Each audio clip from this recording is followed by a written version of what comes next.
Ainsi, le proverbe nous invite à réfléchir à la manière dont nous utilisons notre temps et nos ressources. Il nous incite à développer une vision à long terme de notre existence et à orienter nos choix quotidiens pour atteindre la vie éternelle. En nous concentrant sur des objectifs spirituels, tels que la prière, la méditation, la charité et l'adoration, nous serons mieux équipés pour résister aux distractions et aux tentations du monde matériel. Nous vivrons ainsi une vie plus satisfaisante et épanouissante, en accord avec les valeurs profondes qui guident nos actions. Il est important de se rappeler que les possessions matérielles sont temporelles et ne peuvent pas garantir un bonheur ou une sécurité à long terme. En revanche, une relation forte avec la spiritualité peut nous apporter une paix et une certitude qui transcendent toutes les choses du monde matériel. En somme, ce proverbe nous rappelle que notre temps est précieux et qu'il est important de l'utiliser de manière constructive pour préparer notre vie éternelle. En tant qu'être spirituel, nous devons nous concentrer sur la pratique de la foi et le développement de nos valeurs spirituelles pour atteindre la paix et la plénitude tant recherchées. Le proverbe « L'homme propose et Dieu dispose » est souvent utilisé pour exprimer l'idée que les plans et les projets que nous avons pour notre avenir peuvent être contrecarrés ou modifiés par des forces extérieures sur lesquelles nous n'avons pas de contrôle. Il est donc important de garder à l'esprit que nous ne sommes pas les seuls maîtres de notre destinée. Ce proverbe peut également être interprété comme une invitation à être humble et à reconnaître que nous ne sommes pas omnipotents. Il nous rappelle que nous ne pouvons pas tout prévoir ou tout contrôler dans la vie, et que parfois, le meilleur moyen d'obtenir ce que nous désirons est d'accepter que nous ne maîtrisons pas tout. Enfin, le proverbe peut également nous encourager à avoir confiance en quelque chose de plus grand que nous-mêmes. Si nous croyons en une force supérieure ou en un destin, nous pouvons alors trouver la force et la motivation dont nous avons besoin pour naviguer les moments difficiles et les imprévus de la vie avec sérénité. Le proverbe a une signification importante dans de nombreuses situations de la vie quotidienne. Par exemple, dans le monde des affaires, il peut être facile de se laisser impressionner par un concurrent bruyant et agressif. On peut penser qu'il est plus fort et plus dangereux qu'il ne l'est réellement. De même, dans notre vie personnelle, il est facile de juger quelqu'un uniquement sur la base de son apparence ou de son comportement. Mais en réalité, cette personne pourrait être différente de ce que nous pensons. En d'autres termes, écouter attentivement ce que les gens ont à dire et observer leur comportement est très important avant de les juger. Si on ne s'arrête qu'à leur apparence ou leur attitude, on prend un risque de se tromper. Il est préférable de se baser sur des faits concrets et sur la vraie personnalité de la personne. Dans tous les cas, il est important de ne pas se fier aux apparences et de prendre le temps d'observer et de comprendre les gens avant de les juger.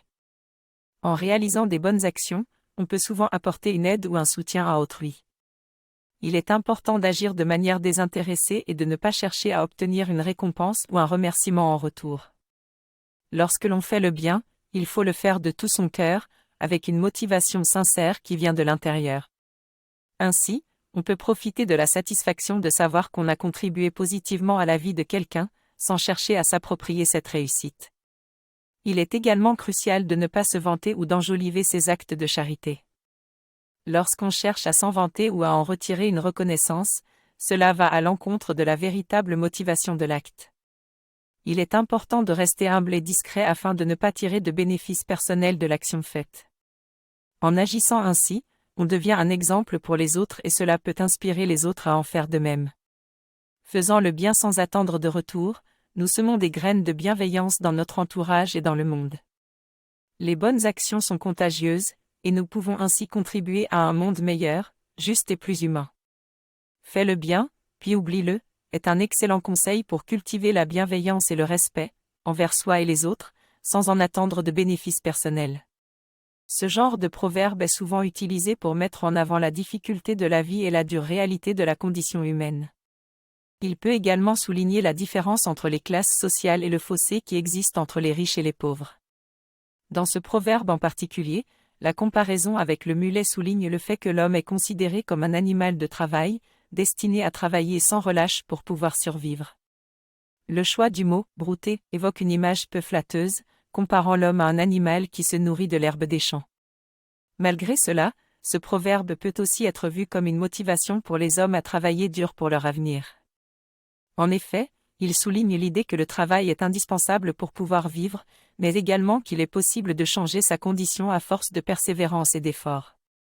Ce proverbe met en lumière l'importance de la pudeur dans les codes de conduite sociale. En effet, la pudeur est une valeur morale qui est considérée comme essentielle dans de nombreuses cultures et traditions à travers le monde.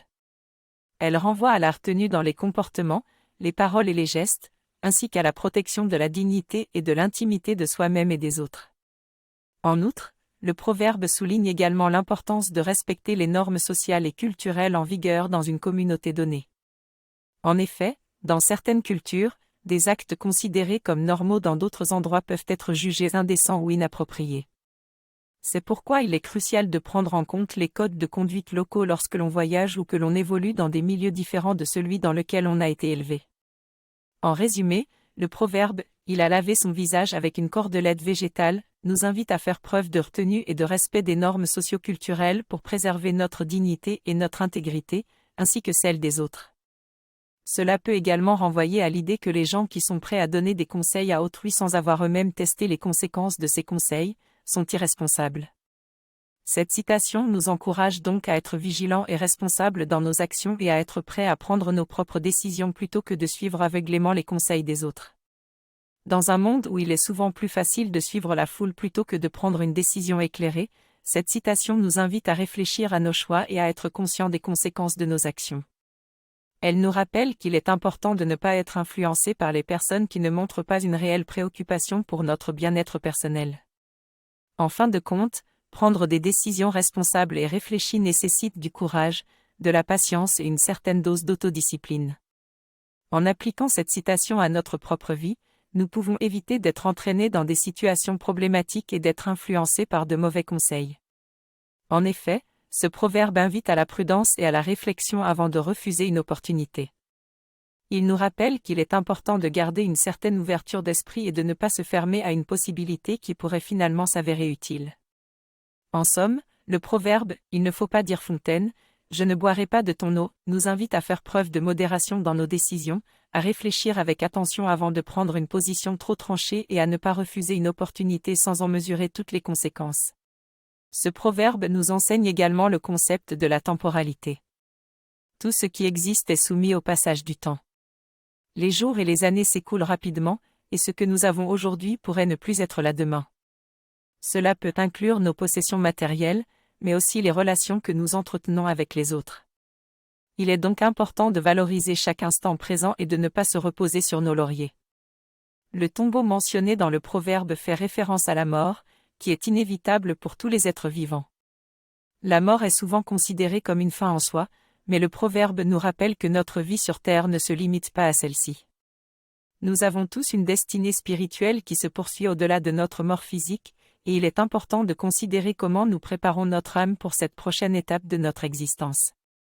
En bref, le proverbe « il y a aujourd'hui, il y a demain, et c'est, enfin, le tombeau » nous rappelle l'importance de vivre consciemment chaque instant présent et de se concentrer sur les choses de valeur qui transcendent notre existence terrestre.